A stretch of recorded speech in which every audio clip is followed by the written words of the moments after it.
अक्टूबर में मैं अरुणाचल घूमने गई थी। वहाँ से चाओ चाओ या चायोटे के 2 फल लेके आई थी। दोनों फल मैच्योर थे, इसीलिए 1 महीने में ही उसमें से पौधे निकलने शुरू हो गए थे और उन्हें मैंने नवंबर मंथ के एंड में 24 बाई 24 के ग्रो बैग में लगा दिया था। उसमें से देखिए अभी फूल और फल आने शुरू हो गए हैं। ये एक परमानेंट वेजिटेबल प्लांट है। पूरी गर्मी और बरसात में ढेर सारे ये फल देते हैं। विंटर ऐसे तो इसकी डॉर्मेंसी पीरियड है, लेकिन मैंने इसे नवंबर एंड में लगाया था, इसलिए पौधे का ग्रोथ थोड़ा स्लो चल रही है। जैसे ही मौसम में थोड़ा गर्माहट शुरू हो गई, इसमें ग्रोथ अच्छी पकड़ ली है और ये अभी फूल और फल देने लग गई है, इसीलिए इसको कंपोस्ट देना जरूरी है। किचन वेस्ट सबसे अच्छा कंपोस्ट होती है। चाव चाव के पौधों को जब मैं ये 24 बाई 24 की ग्रो बैग में लगा रही थी, तभी इन्हीं के बीच में ये मैं प्लास्टिक बॉटल गाड़ दिया था। उसी के अंदर किचन वेस्ट डाल रही हूँ। यही सबसे अच्छा इंस्टेंट एनर्जी प्रोवाइड कराएगा। बाकी गोबर का खाद, नीम खली और केंचुआ खाद मैं बाद में डाल दूंगी। गुड मॉर्निंग, नमस्ते। मैं दुर्गा पॉट टू प्लेट में आप सभी का स्वागत करती हूँ। आज की मेरी ये वीडियो इंटरक्रॉपिंग और मल्टी लेयर क्रॉपिंग, मतलब एक ही जगह पर एक से ज़्यादा वैरायटी की सब्जियां कैसे उगा सकते हैं उसके ऊपर है। सुबह की ठंडी की धूप में और हल्की सी ठंडी की हवा में खिली हुई सरसों की फूल जो हनी बी को अपनी तरफ अट्रैक्ट कर रहा है, उसको मैंने 24 बाई 24 की ग्रो बैग में अक्टूबर में बोया था। सरसों की साग खाने के लिए, साथ में हनी बी को अपनी गार्डन में अट्रैक्ट करने के लिए। ये सरसों को मैंने 24 बाई 24 के ग्रो बैग में लगाया हुआ है। ये बहुत जल्दी पककर तैयार हो जाता है, इसीलिए ये बाकी जो भी 24 बाई 24 की ग्रो बैग में लगी हुई है उसको ढक लिया है। आइए देखते हैं इस 24 बाई 24 की ग्रो बैग में और कौन से वेजिटेबल्स हैं और क्या ये सरसों के पौधे की वजह से बाकी लगी हुई पौधे इफेक्टेड है या सही से ग्रो कर रहे हैं। साथ में आने वाली गर्मियों में आप कौन सी वेजिटेबल्स इसी तरह एक ही ज़मीन में लगा सकते हैं और ढेर सारे उसकी फसल पा सकते हैं। 24 बाई 24 की इस ग्रो बैग के अंदर 15 बाई 15 की एक ग्रो बैग रखा हुआ है। उसके बारे में मैं आगे बताऊंगी। उस ग्रो बैग को 24 बाई 24 के ग्रो बैग में क्यों रखा है और उसमें कौन सी पौधे लगी हुई हैं। तो पहला पॉइंट है, चाहे मल्टी क्रॉपिंग हो या मल्टी लेयर क्रॉपिंग हो, दोनों ही तरीके से जब हम खेती करते हैं तो ग्रो बैग की साइज क्या होनी चाहिए। ग्रो बैग हमेशा बड़ी होनी चाहिए। डेप्थ यानी कि गहराई कम से कम 24 इंची होनी चाहिए। बाकी आप गोलाईदार ग्रो बैग ले सकते हैं या लंबाई वाली ग्रो बैग भी ले सकते हैं।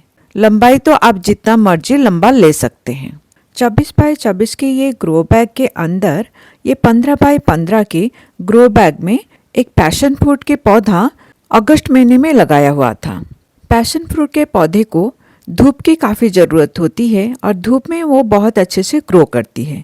टेरेस गार्डन के इस एरिया में विंटर में काफ़ी अच्छी धूप आती है, इसलिए मैंने इस ग्रो बैग को इस एरिया में रखना चाह रही थी। अगर मैं विंटर में इस पौधे को उखाड़ के यहाँ ट्रांसप्लांट करती तो वो मर जाता, इसलिए मैंने उसको डिस्टर्ब नहीं किया। उसी पैशन फ्रूट के पौधे के साथ और भी ये पैशन फ्रूट के पौधे कुछ मैंने यहाँ पर सैपलिंग ट्रे में भी रेडी किया हुआ है, उसी के साथ इन्हें भी लगा देती हूँ। गर्मियों में पैशन फ्रूट काफ़ी अच्छे से ग्रो करते हैं, इसलिए अभी ये सारे सरवाइव हो जाएंगे और बहुत अच्छे से ग्रो करेंगे। पैशन फ्रूट एक परमानेंट फ्रूट ट्री है। एक बार लगा दिया जाए तो ये सालों साल अपने गार्डन में लगी रहती है। गर्मियों में काफ़ी अच्छे से ग्रो करती हैं और ये एक नेचुरल शेड प्रोवाइड कराते हैं। लगाने के 3 महीने के बाद से इसमें फल और फूल आने शुरू हो जाती हैं और बरसात आने तक मुझे इनमें से पैशन फ्रूट मिल जाएंगी। अक्टूबर फर्स्ट वीक में इस 24 बाय 24 के ग्रो बैग में मैंने ये बैंगन के पौधे लगा दिए थे। एक हफ्ते में ये बैंगन के पौधे अच्छे से रूट डेवलप कर लिए थे, इसलिए पौधे लगाने के 15 दिन के बाद पौधों को कोई नुकसान नहीं पहुंचाते हुए पौधों से 2 इंच की दूरी में हल्की गुड़ाई करके ये सरसों के दाने को छिड़क दिए थे। इसी तरह आप अभी गर्मियों में भी बैंगन के पौधे लगा सकते हैं और बैंगन के पौधे के चारों तरफ चौलाई साग के बीज बो सकते हैं। चौलाई साग के अलावा आप धनिया और पालक के बीज भी लगा सकते हैं। जब हम मल्टी लेयर फार्मिंग या मल्टी क्रॉपिंग फार्मिंग करते हैं तब हम एक पौधा ऐसा लगाते हैं जो 1 साल रह सके। जैसे ये बैंगन का पौधा, वो 1 साल आराम से रहेगा और फल देता रहेगा।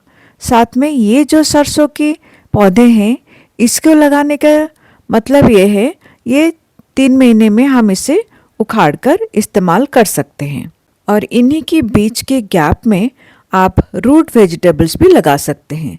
जैसे ठंडियों में लहसुन लगा सकते हैं, अभी गर्मियों में मूली और गाजर भी लगा सकते हैं। इसे मल्टी लेयर फार्मिंग कहते हैं। यहाँ पर मैं लहसुन को थोड़ी थोड़ी दूरी में लगा रही हूँ। ये कंद वाली सब्जियाँ हैं। कंद वाली सब्जियाँ जमीन के नीचे की तरफ ग्रो करते हैं।